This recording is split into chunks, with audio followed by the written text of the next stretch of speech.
A cold Scandinavian beer. There's nothing quite like it, right? The land of Vikings, pristine fjords, and world-renowned quality. You crack open a familiar lager, maybe a Carlsberg or a Ringna, and you assume you're drinking something crafted with Nordic pride and centuries of brewing tradition. Wrong. After spending months researching the Scandinavian beer industry, digging through corporate filings, environmental reports, and reading through hundreds of independent reviews, I'm genuinely disturbed by what most Scandinavians are actually drinking. Some of these beers aren't even brewed in Scandinavia anymore. Some come from corporations with horrifying ethical track records, and others are so watered down they barely qualify as beer under Swedish law.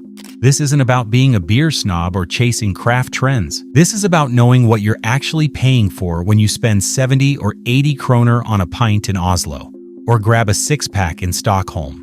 The Scandinavian beer market is almost entirely controlled by two foreign corporations. Two. That's it. And they've spent decades crushing local breweries, gutting regional traditions, and selling you the bare minimum while charging premium Nordic prices. By the end of this video, you'll know exactly which brands to avoid and why they should genuinely worry you. Number 9. Carlsberg. Yes, we're starting with the giant. Carlsberg is everywhere in Scandinavia. It's the default beer, the one you find at every bar, every supermarket, every football match. At face value, it seems like the obvious choice. A Danish beer for Danish people and their Nordic neighbors. But here's what Carlsberg doesn't want you to know. In 2019, Carlsberg launched one of the most shocking marketing campaigns in beer history. They admitted, in their own advertising, that they had lost their way. Their own VP of marketing stated publicly, "We focused on brewing quantity, not quality. We became one of the cheapest, not the best." Let that sink in. The company that built its entire brand on the slogan, "Probably the best beer in the world," publicly admitted they had been selling you garbage for years. Consumer response on social media was brutal. Reviewers described the beer as the worst-tasting lager in the world and completely devoid of any detectable flavor whatsoever. One reviewer put it bluntly, "The Danes should stick to producing bacon, because they clearly are incapable of producing a decent beer." But taste is the least of Carlsberg's problems. In 2018, a Danish investigative site called Danwatch revealed that Carlsberg's brewery in Nepal had been severely polluting the Narayani River, one of the most important rivers in the country and home to endangered species. Water samples showed pollution levels exceeding maximum limits in both Nepal and Denmark. Experts warned of oxygen deficiency and fish kills. Carlsberg initially denied everything, claiming the samples were collected incorrectly. Only after months of pressure and their own internal investigation did they finally admit, "We take responsibility for the pollution." This wasn't an isolated incident. Carlsberg-owned breweries in Laos, Malawi, and China have all been caught polluting their surroundings. A professor from the Technical University of Denmark stated that the production would most likely be terminated immediately had this occurred in Denmark. But in Nepal, they just kept brewing. Then there's Xinjiang. In 2023, Danwatch exposed Carlsberg's involvement in one of the most disturbing human rights situations of our time. Carlsberg owns 5 breweries in China's Xinjiang province, where the Chinese government has been systematically oppressing the Uyghur Muslim population through concentration camps, forced sterilization, and mass surveillance. Eyewitness accounts reveal that alcohol consumption is used as a marker to assess whether someone is a radical fundamentalist.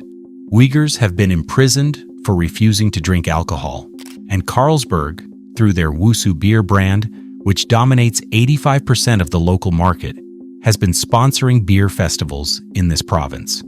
As one of Europe's leading Uyghur researchers put it, Carlsberg has made itself a tool for the Chinese government in their repression in Xinjiang. Carlsberg refused to be interviewed. And let's not forget Russia. In March 2022, following Russia's invasion of Ukraine, Carlsberg announced they would exit Russia. They positioned themselves as taking a moral stance.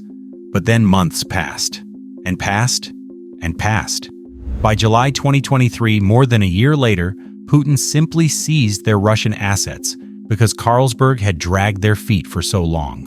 Critics noted that Carlsberg was even more cynical than Danone, since it pledged to leave Russia early on into the invasion. It was a poster child of early mover courage and conscience, but 6 months later, it had nothing to show for it. When you buy Carlsberg, you're not buying Danish pride.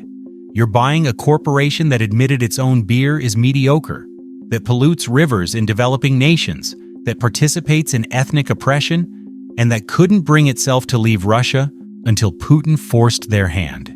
That's what probably the best beer in the world actually means. Number 8. Tuborg. Tuborg might have a different name and a different label, but make no mistake, it's the same corporation. Carlsberg acquired Tuborg in 1970, and today they use it as what industry insiders call a fighting brand, meaning a brand strategically priced to compete at the lowest tier of the market. The original Tuborg was a pioneer of Danish Pilsner brewing, first produced in 1880 from a state-of-the-art facility in Copenhagen. Today, most Tuborg isn't even brewed in Denmark anymore. It's produced in dozens of countries around the world under license, and the quality varies wildly depending on where it's made. Consumer reviews from international markets are devastating. In Serbia, drinkers reported that both bottled and canned Tuborg suddenly tasted inferior, comparing it to dog piss. In India, reviews on platforms like Mouthshut describe it as the worst beer, with a disgusting taste. The explanation? When brewing is localized, companies often substitute cheaper ingredients, rice, sugar, corn, and syrup, replace the all-malt recipes that made these beers famous in the first place. Some reviewers in Canada described their Tuborg, brewed in Turkey for export, as grainy in taste and thin on the palate. What you're paying for is brand recognition and nostalgia.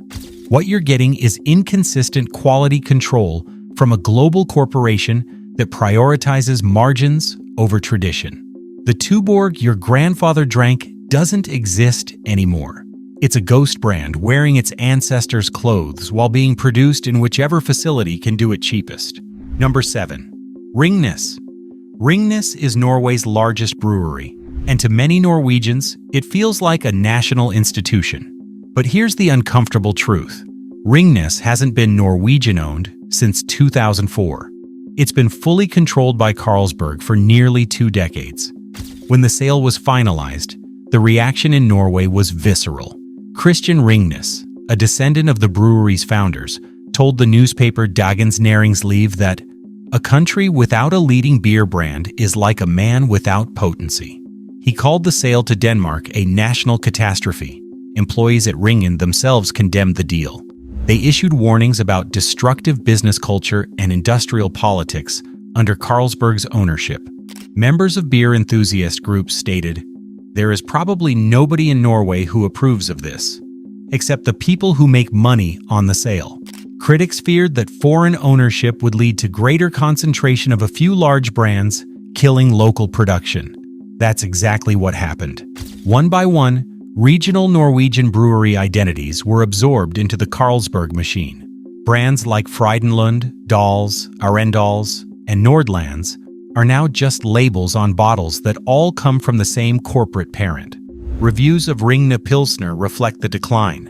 Norwegian beer enthusiasts describe it as not the best Norwegian brand, noting it's aggressively carbonated and, at best, an average Pilsner. One reviewer summed up the Norwegian beer scene. "I prefer Frydenlund Pilsner and Skaus Pilsner, as I did when these breweries existed in their own right, and were not just brands for the Ringnes Carlsberg group." When you drink Ringnes, you're not supporting Norwegian brewing tradition. You're supporting a Danish conglomerate that Norwegians themselves called a national catastrophe. The Viking heritage on the label is pure marketing theater. If this video is opening your eyes to what's really in your glass, hit that like button right now. We're not even halfway through this list, and it gets worse. Subscribe and hit the notification bell because I'm exposing more industry deceptions that corporations don't want you to see. Share this with every beer drinker you know. Most Scandinavians have no idea what they're actually supporting when they buy these brands. Number 6. Pripps. Pripps Blå is one of the most sold beers in Sweden. The blue label is iconic. But here's what Swedish drinkers should find insulting. Pripps Blå is brewed with exactly 51% barley. That's the absolute minimum amount of barley required by Swedish law to legally call something beer. 51%. They're literally giving you the bare minimum they can legally get away with. Pripps was founded in Gothenburg in 1828, and for most of its history, it was a Swedish institution. The Swedish government even became majority owner in 1974, viewing the brewery as important national infrastructure. But in 2000, Pripps was absorbed into the Carlsberg Empire through a merger with Orkla, another Scandinavian brewing tradition gone. And the quality reflects the corporate ownership. Reviews of Pripps are absolutely brutal. On Beer Advocate, reviewers describe it as watercolored piss, noting the aroma is garbage, all skunk. Others state there's simply no taste at all. This was one of the worst beers I've ever tasted. The low-carb version, Pripps Blå Pure, was described as having a smell like a can of sausages being opened 30 feet away. Swedish reviewers who've watched their national beer scene be absorbed by foreign corporations are particularly bitter. One reviewer noted, "It really is unflattering that this beer is among the 10 most sold in Sweden." Another wrote, "I would drink water next time, simply because water is more refreshing." Pripps represents the worst of corporate beer consolidation. A historic brand hollowed out, brewed to the minimum legal standard, and sold on nostalgia while delivering a product that barely qualifies as beer by its own country's laws. Number 5. Hansa. If Ringnes being owned by Carlsberg wasn't bad enough for Norwegian pride, Hansa completes the picture. Hansa was Norway's second-largest brewery, operating out of Bergen since 1891. For over a century, it represented Western Norwegian brewing tradition. Then in January 2022, Royal Unibrew, a Danish corporation, acquired full ownership. The reaction was immediate. Ass Brewery, one of Norway's last truly Norwegian-owned breweries, resigned from the National Brewers Association in protest.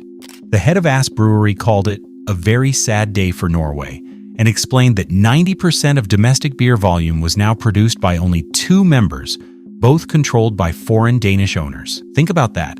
Norway, one of the wealthiest nations on earth, a country with fierce national pride and a tradition of quality, has surrendered 90% of its beer production to Denmark. Both major Norwegian breweries, Ringnes and Hansa, are now foreign-owned.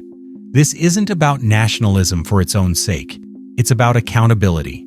When a brewery is locally owned, the owners live in the community. They drink in the same bars as their customers. They have reputational stakes in quality. When a brewery is owned by a distant multinational, the only metric that matters is quarterly profit margins. Reviews of Hansa Pilsner range from mediocre to dismissive. One reviewer simply wrote, "Terrible." Others note the beer is acceptable but unremarkable, the kind of mass-produced lager that exists to fill shelf space rather than to be savored. That's what Norwegian drinkers get for having their brewing heritage sold to the highest bidder. Number 4. Falcon. Falcon is Sweden's tragedy. Founded in Falkenberg in 1896, Falcon was an independent Swedish brewery for nearly a century. Then came the consolidation. In 1977, Falcon was bought by Pripps. When Carlsberg absorbed Pripps in 2000, Falcon came along as part of the package. Today, the Falcon Brewery in Falkenberg still operates, but it's just another Carlsberg production facility. The independence is gone. The local identity is marketing material. Reviews tell the story. Falcon Export is described as having a metallic scent of alcohol, with a sourish and bitter aftertaste. One Norwegian reviewer visiting Sweden wrote, "Swedish bland flavor, low bitterness, not good." Another Swedish reviewer was more direct. The Falcon Special Brew was described as tasting like cheap candy and ditto perfume, with sweet corn-like malt. These aren't craft beer snobs being picky. These are regular drinkers noting that their national beers taste like industrial products rather than carefully brewed beverages. What makes Falcon particularly disappointing is the potential. Falkenberg has good water. Sweden has excellent agricultural resources. Under independent ownership, Falcon could be competing with the best European lagers. Instead, it's another Carlsberg subsidiary pushing volume over quality. using a Swedish name to sell beer that Swedish reviewers themselves call mediocre. Number 3. Obro. Obro might be the most honest beer on this list, in the worst possible way. It doesn't pretend to be premium.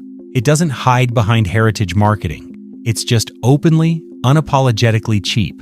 And Swedish beer enthusiasts despise it for that. Founded in 1856, Obro is one of Sweden's older breweries and remains family-owned to this day. That sounds positive, until you see what they've done with that independence. Obro Kung, one of their flagship products, is the cheapest strong beer in Sweden, and the reviews reflect exactly what you'd expect from the bottom of the market. Beer advocate reviewers call Obro Sweden's macro swill. One American reviewer wrote, "The taste is really quite bad. If I make a comparison, this would be Sweden's macro swill." Swedish reviewers are even harsher, describing sour bitter chemical flavor, almost like eating citric acid, and noting a weak chemical smell, Alka-Seltzer, and battery acid. One Swedish reviewer summed up Obro Original as the beer that most of the greasy spoon joints are selling cheaply to the lowlifes. The cheapest Obro beer in the Swedish monopoly system was described as tasting exactly like its price point. Currently, the cheapest beer in the Swedish monopoly, and it certainly tastes like it. There's a Swedish joke about how to make this kind of beer. Take a glass of carbonated water and leave 2 coins in it overnight. That's Obro. It exists to be the absolute cheapest option on the shelf. If you're buying it, you're not buying beer. You're buying alcohol delivery at the lowest possible cost. Quality be damned. Number 2, Spendrups. Spendrups positions itself as the independent Swedish alternative. While Carlsberg dominates through Pripps and Falcon, Spendrups remains family-owned, now in its 4th generation. They talk about quality, tradition, and even claim to brew according to German purity laws from 1516. It sounds perfect. The reality is far less impressive. Spendrups Ladle, their light beer, receives some of the most devastating reviews of any Swedish product. One reviewer wrote, "If you like your beer to taste like mineral water, then this is your beer. Absolutely no flavor to speak of. Very gassy on the tongue like sparkling mineral water." Another noted, "This beer varies extremely from bottle to bottle. Most of them smell like puke." The problem with Spendrups is the gap between their marketing and their product. They position themselves as the quality alternative to Carlsberg's industrial approach, but reviewers consistently find their beers to be thin, characterless, and sometimes outright flawed. One reviewer described Spendrups as piss weak, while another noted it was very thin and sometimes very bitter and hoppy, unfortunately, not in a good way. What makes Spendrups frustrating is the wasted potential. As one of Sweden's only remaining independent major breweries, they could be championing Swedish brewing quality. Instead, they're competing at the low end of the market, producing beers that reviewers compare unfavorably to mineral water. The German purity laws marketing rings hollow when the product itself fails to impress anyone actually drinking it. Number 1. Mack. And now we arrive at the worst beer brand you can buy in Scandinavia. Mack, from Tromsø, Norway. Mack positions itself with one of the most compelling marketing stories in all of brewing, the world's northernmost brewery.